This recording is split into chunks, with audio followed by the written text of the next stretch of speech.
اللہم صلی علی محمد و آل محمد و عجل فرجہم۔ السلام علیکم یا علی مدد تمام مومنین سامعین و ناظرین۔ ہمارے قابل احترام نہایت عزت و وقار کے ساتھ ہم آپ کے حضور میں بعد السلام پیش کریں گے۔ ہمارا آج کا جو ٹاپک ہے وہ کافی صاحبان جو ہے وہ اہل تشیع سے ہیں یا اہل تسنن سے ہیں۔ رجب المرجب کے ایام چل رہے ہیں، اس میں شہادات بھی موجود ہیں اور محمد والے محمد کی طاہر و مطہر ہستیوں کی آمد کے بھی کچھ ایام موجود ہیں۔ تو ہمارا آج کا جو ٹاپک ہے اس میں ہم نے پہلے آپ کو جو گزشتہ ویڈیوز پیش کی ہیں رجب المرجب کے حوالے سے، کچھ ہم نے وہ چھوٹی سی محفل آپ کے لیے پیش کی۔ تو ایک تو ہماری پہلے یہ ریکویسٹ یہ ہے کہ آپ پوری ویڈیو ہماری دیکھیے گا تاکہ آپ کے علمی مزاج میں تھوڑا سا اضافہ ہو، کیونکہ ہم کافی دلائل کے ساتھ آج آپ کو جو ٹاپک پیش کرنے والے ہیں۔ اچھا، بڑی عجیب بات ہے کہ محمد و آل محمد کی مبغضیت کے لیے ذات انوار چہاردہ معصومین اللہ پاک کی یہ معصوم و مقدس ہستیوں کے لیے سنتے تو آئے ہیں، لیکن 1400 سال سے بھی زیادہ جو عرصہ یہ گزر گیا ہے، بیت گیا ہے، مظالم کا جو سلسلہ ہے وہ آج تک منقطع نہیں ہوا۔ آج بھی کچھ صاحبان جاری و ساری ہیں کہ محمد و آل محمد کے مد مقابل جو ہے وہ ان کو جو کچھ بھی ملتا ہے وہ اپنی زبان سے کہہ دیتے ہیں، کوئی دلائل نہیں، کوئی مصادر نہیں، کوئی اسناد نہیں۔ آج ہم پیش کرنے والے ہیں سرکار علی بادشاہ کی آمد، اور اس کے مد مقابل کچھ صاحبان جو ہیں وہ پیش کرتے ہیں کہ حکیم بن حزام جو ہے وہ خانہ کعبہ میں پیدا ہوئے۔ سب سے پہلے تو ہم اپنے اس ٹاپک میں ضرور بڑی جلدی کے ساتھ ہم پیش کریں گے۔ سب سے پہلے تو انہیں یہ سوچنا چاہیے کہ سرکار عیسیٰ علیہ السلام بن جناب حضرت مریم سلام اللہ علیہ، جناب عیسیٰ کی جب آمد ہوئی تھی تو جناب مریم سلام اللہ علیہ کو روک دیا گیا تھا۔ ٹھیک ہے، ہمارے اوپر کچھ مبہم مزاج یہ جن کا بالکل ایمان یا ضمیر یا عقیدہ جو ہے وہ بالکل ڈھیلے ہیں، اللہ حافظ ہیں، وہ کچھ نہ کچھ جو ان کے منہ میں آتا ہے وہ کہتے ہی رہتے ہیں، لیکن ہمیں کوئی پرواہ نہیں ہے۔ سنا ہے اور کتب میں بھی موجود ہے کہ یہ خانہ کعبہ جو ابھی موجود ہے یہ کم از کم 700 مرتبہ یا 70 مرتبہ اس کی تعمیر نو ہوئی۔ تو دوبارہ بنانے سے، تعمیر نو کرنے کے ساتھ ساتھ وہ جو آثار ہیں آمد کے، دیوار کے شق ہو جانے کے، وہ آج بھی موجود ہیں۔ مبغض یا مکسر یا منافق جو ہیں وہ اس کو مٹا نہیں سکتے۔ تو سوچنا یہ چاہیے کہ اس وقت خانہ کعبہ کے متولی کون تھے، خدام کون تھے، جن کے پاس وہ یعنی کنجی بردار تھے، جن کے پاس وہ چابی تھی یا جو سارا وہ سلسلہ تھا خانہ کعبہ کا وہ ان کے ذمہ تھا، کیونکہ سرکار ابراہیم علیہ السلام سے لے کر خاندان بنو ہاشم میں یہ سٹیپ بائی سٹیپ جو ہے وہ چلتا رہا ہے۔ تو اس وقت جناب ابو طالب کے پاس تھا، کیونکہ جناب عبد المطلب موجود نہیں ہے، جناب عبداللہ موجود نہیں ہے، اور سرکار محمد مصطفیٰ کے لوگ ویسے ہی منکر تو تھے ہی تھے، دشمن بھی تھے۔ تو آج ہم ثابت کریں گے اور یہ آپ سے سوال بھی کریں گے کہ جس وقت یہ حکیم بن حزام پیدا ہوئے تھے، ان کو نہیں پتا اس کی ماں کا نام کیا ہے، ان کو نہیں پتا کہ اس وقت جو ہے انہوں نے چابی کہاں سے لی تھی، یا کوئی دیواری شک ہوئی تھی، یا جو بھی متولی تھے وہ ان کو ادھر لے کر گئے تھے، کون سے گواہان ہیں، کون سے راویان ہیں۔ اور پھر اس وقت جیہ جو اصحاب تھے، جو اس وقت بے شک مسلمان نہیں تھے، بزرگ تھے، جیسے حضرت ابوبکر، حضرت عمر، حضرت عثمان، سعد بن ابی وقاص، انس بن مالک، حذیفہ یمان، جناب سلمان محمدی، جناب عبداللہ ابن مسعود، یا دیگر جو خاندان بنو ہاشم سے تھے یا خاندان بنو قریش سے تھے، یا جو بھی قبائل تھے، بنو اسد سے تھے، بنو کلاب سے تھے، بنو قیس سے تھے، بنو تیم سے تھے، بنو تمیم سے تھے، بنو خزرج سے تھے، بنو عدی سے تھے، امیہ خاندان سے تھے، تو کوئی بھی ان کی کتاب میں تواتر کے ساتھ یہ گواہی نہیں دیتا کہ اس بندے کی صرف مبغضیت ہے۔ اور ہم پیش کریں گے حصہ اول میں، ہم ثابت کریں گے حکیم بن حزام کی پیدائش ہوئی ہے یا نہیں ہوئی ہے۔ ہم یہ بے شک اپنی کتابوں سے جو ہے نا، اپنی کتابوں کے مصادر سے پیش کر رہے ہیں، لیکن ان کو چیلنج ہے جو میں نے بات کی ہے کہ اس وقت کنجی بردار کون تھا، متولی کون تھا، کون سے اس وقت رابیان تھے جو اس وقت موجود تھے، خانہ کعبے میں موجود ہے یہ، یا یہ علی بادشاہ کی فضیلت و منقبت کو نعوذ باللہ گھٹایا تو جا نہیں سکتا۔ تقابل بھی اگر کر لیں تو یہ صرف مبغضیت کا ایک مزاج ہے کہ کبھی جناب ابو طالب پر بات کر لی تو جب کبھی جناب علی بادشاہ پر کر لی۔ تو ہم پیش کرنے والے ہیں حکیم بن حزام کی ولدیت کیا ہے، وہ کس عمر میں مسلمان ہوا تھا، اور پھر مسلمان ہونے کے ساتھ ساتھ کیا وہ جید اصحاب میں سے تھا، اس نے کچھ ایفیشنسیز کی ہیں رسول پاک کے ساتھ، یعنی کسی جنگ میں شامل ہوئے ہیں یا کوئی کام اچھا کیا ہے، وہ ہے یا نہیں ہے، تاریخ میں آخر اس کی ہسٹری موجود ہے، سوانحیات موجود ہے، تو کچھ ہوا ہے یا نہیں ہوا وہ ثابت کر دیں۔ حکیم بن حزام، نام حسب نسب اور خاندان، نام ہے حکیم بن حزام بن خویلد بن اسد بن عبد العزا بن قصی، قبیلہ ان کا ہے بنو اسد اور قریش سے، اہل بیت سے تعلق۔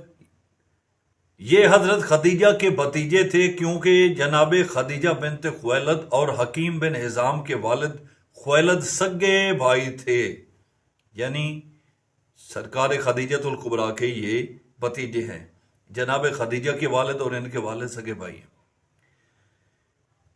شیعہ مصادر سے شیخ مفید الارشاد کتاب اور علامہ امینی صاحب نے الغدیر جلد نمبر 3 میں یہ دیا۔ ان کی والد اور والدہ اور بہن بھائی وہ کتنے ہیں؟ ان کے والد ہیں حزام بن خویلد جو کافر تھے، جنگ فجار میں مارا گیا تھا۔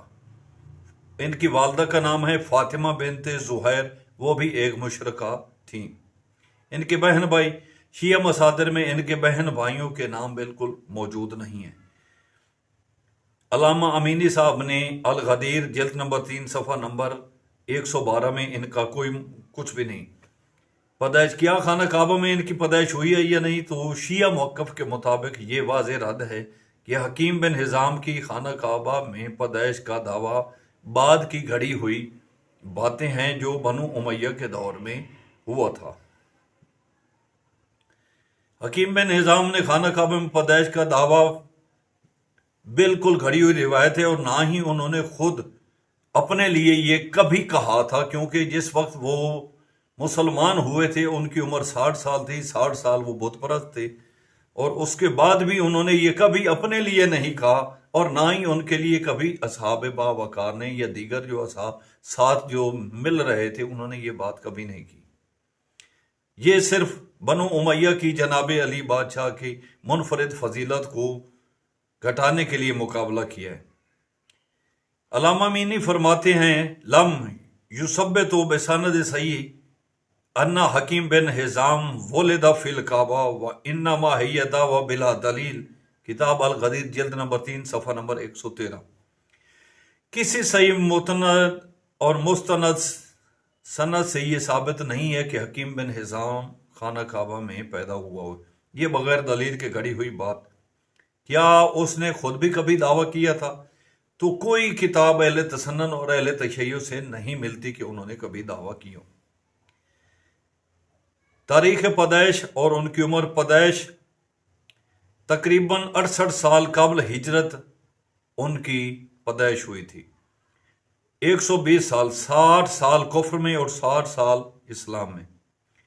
شیخ مفید الارشاد میں فرماتے ہیں علامہ تبریسی اعلام الورا میں اسلام قبول کرتے وقت اس وقت انہوں نے اسلام قبول کیا، یہ اسلام قبول کرنے کا ان کا جو ٹائم تھا 8 ہجری کو، اس وقت ان کی عمر 60 سال تھی۔ اسلام سے پہلے وہ مشرک تھے۔ ان کے 2 بیٹے تھے، خالد بن حکیم، ہشام بن حکیم۔ بیٹیوں میں سے کوئی تفصیل نہیں ملتی۔ وقت وفات اور دفن 54 ہجری کو 120 سال کی عمر میں وہ مدینہ میں جنت المقی میں دفن ہوئے۔ اب حصہ دوم سرکار علی بادشاہ کی ولادت کے لیے، وہ بھی جلدی جلدی آپ کو پیش کرتے ہیں۔ تاریخ ولادت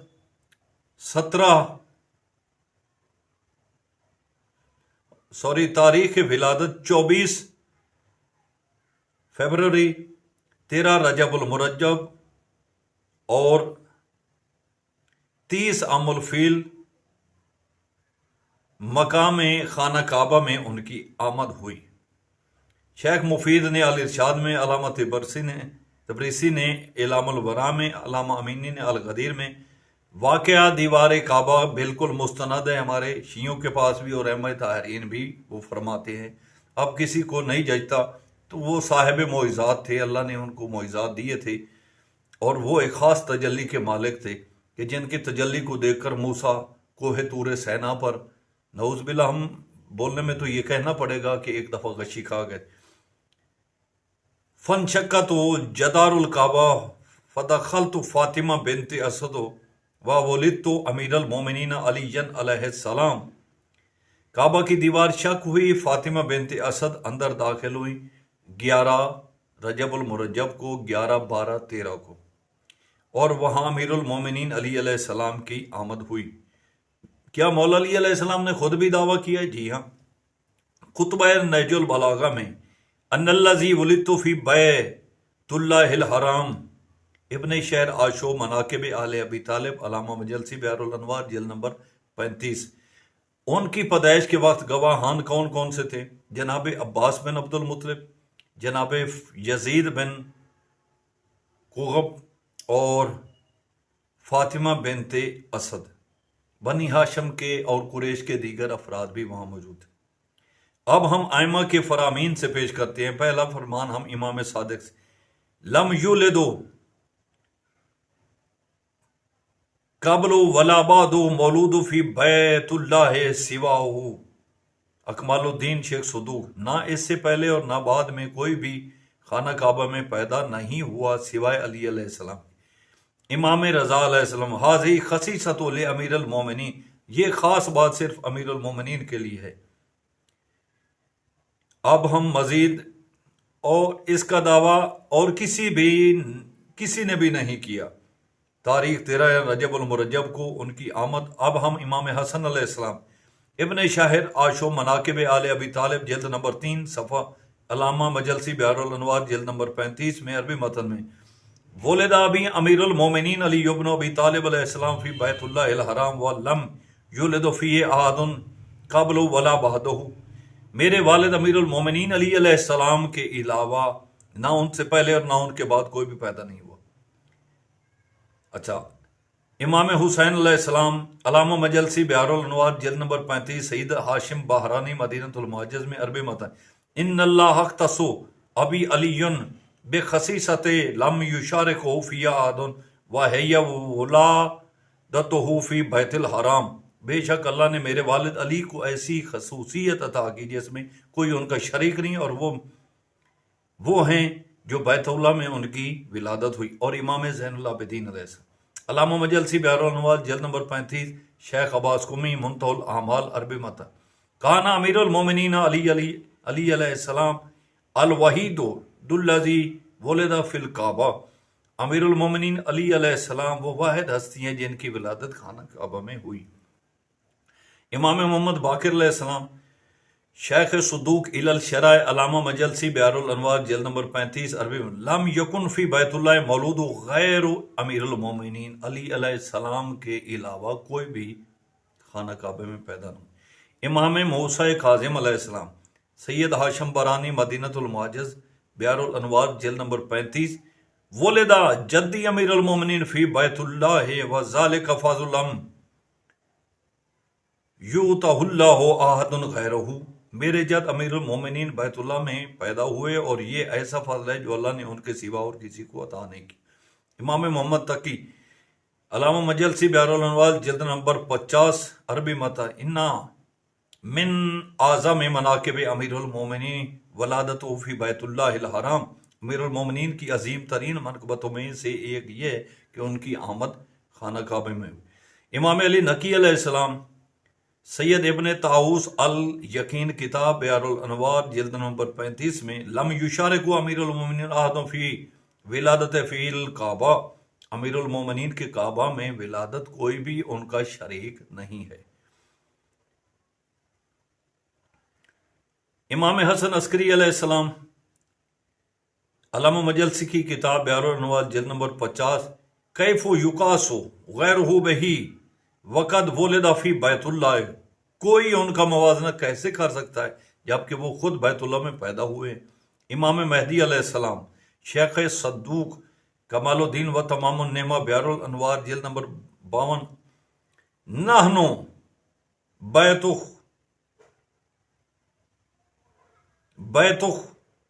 تسن اللہ بالفضائل و اولها ولادتہ امیر المومنین فی بیت اللہ ہے۔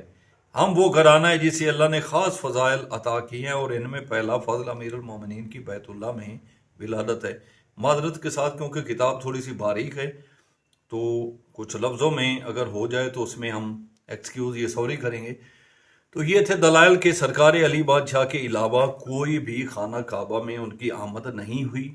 ایسی ضد جو ہے، ضد بازی، اگر آپ نہیں ماننا چاہتے نہ مانیں، لیکن اگر مثال کے طور پر علی بادشاہ کی آمد خانہ کعبہ میں نہ بھی ہوتی تو مولا کے اور بھی بہت سے فضائل ہیں جن کا مد مقابل کوئی نہیں ہے، انبیاء میں بھی نہیں ہے۔ مثال کے طور پہ ضربت ولین فی یوم الخندق افضل من عبادت ثقلین، زکوٰۃ دینے والی، اس کے علاوہ لا سیف اللہ ذوالفقار والی، میں صبح اس کو علم دوں گا جو اللہ کو اور اس کے رسول کو دوست رکھتا ہے اور اللہ اور اس کا رسول اس کو دوست رکھتا ہے۔ پھر جن کی محبت و مودت لازم ہے، لوائے حمد ان کے پاس ہے، حوض کوثر ان کے پاس ہے، قسیم النار والجنہ وہ ہیں، حسنین کریمین کے بابا وہ ہیں، فاطمہ کے لیے ہم کف وہ ہیں، عرش کے اوپر، عرش کی ساق پر، زینوں کے اوپر ملائکہ کے اور دیگر انبیاء ان کی ولادت اور عہد و میثاق کے علاوہ مبعوث نہیں ہوئے۔ یہ بہت سی فضیلتیں ان کے لیے۔ ہمارے پاس تو بہت ہیں جو نہیں مانتے، جو جن کو بنائیں وہ اس وقت ان کے امام ان کو خود ہی گھسیٹ کر لے جائیں کہ کیا کیا ان کے ساتھ۔ تو یہ تھی کہ حکیم بن حزام خانہ کعبہ میں پیدا نہیں ہوئے۔ کسی نے ضد لگانی ہے تو لگا لیں۔ ہم نے جس طرح یہ دلائل دیے ہیں اگر ان کی بکس میں موجود ہیں تو ایک یہ بات کہتے ہیں کہ مکہ کے مکینوں میں اس وقت سب سے بڑے جید صحابہ میں سے حضرت ابو بکر رضی اللہ تعالیٰ عنہ ادھر موجود تھے، حضرت عمر موجود تھے، حضرت عثمان موجود تھے، سعد بن ابی وقاص موجود تھے۔ یہ گواہیاں کیوں نہیں دیتے صحابہ؟ کیونکہ یہ من گھڑت کہانی ہے۔ مصعب بن زبیر فلاں وہ بالکل ضعیف ہے اور یہ خود بھی ان کے پاس کوئی دلیل نہیں ہے۔ کل جو ہے نا وہ کہہ لیں گے کہ نہیں جی ذوالفقار سے بہتر جو تھی نا وہ فلاں کے پاس تلوار تھی۔ تو اپنے آپ کو، ہم تو چلو مبغض نہیں ہیں، ہم تو انشاءاللہ تعالی محمد و آل محمد کے فضائل و مناقب و عظمت سے یہ اپنی لب کشائی فرمائیں گے، جس طرح یاسین قادری صاحب کا سلسلہ ہوا ہے۔ اللہ پاک ان کو جزائے خیر دے اور ہم ان کے لیے دعا گو ہیں کہ مولا ان کی معاوضت فرمائے، ہمیں اپنی دعاؤں میں یاد رکھیں۔ لیکن دعا سے پہلے یہ ریکویسٹ ہے کہ ہمارے چینل کو لائک کریں، سبسکرائب کریں، بیل آئیکن ضرور دبائیں، شیئر کریں، سوال کریں۔ چینل کا نام ہے القائم ہادی مہدی چینل، اس کو لائک کریں، سبسکرائب کریں۔ ہم مزید دلائل کے ساتھ آپ کے حضور پیش ہوتے رہیں گے۔ سلسلہ جو سرکار علی بادشاہ کی ولادت کا تھا، ہمارے پاس بہت سی کتابیں موجود ہیں، لیکن جتنی آپ کو اسناد بتائی ہیں، عربی متن کے ساتھ بتائی ہیں، کتابوں کا نام واللہ لا الہ الا اللہ محمد رسول اللہ علی ولی اللہ سید ہوں، حسبی نسبی ہوں، کبھی جھوٹ بولنے کی، خصوصاً ہمیں تو جھوٹ کی ضرورت ہی نہیں ہے، جبکہ ہمارے پاس تو فضائل ہی فضائل ہیں۔ ہمارے آباء و اجداد جن کو اللہ نے فضیلتیں عطا کی ہیں، لوگوں کی زبانیں ان کی فضیلتیں کیا بیان کر سکتی ہیں۔ تو ہمیں اپنی دعا میں یاد رکھیں، اپنا خیال رکھیں۔ والسلام، اللہ حافظ۔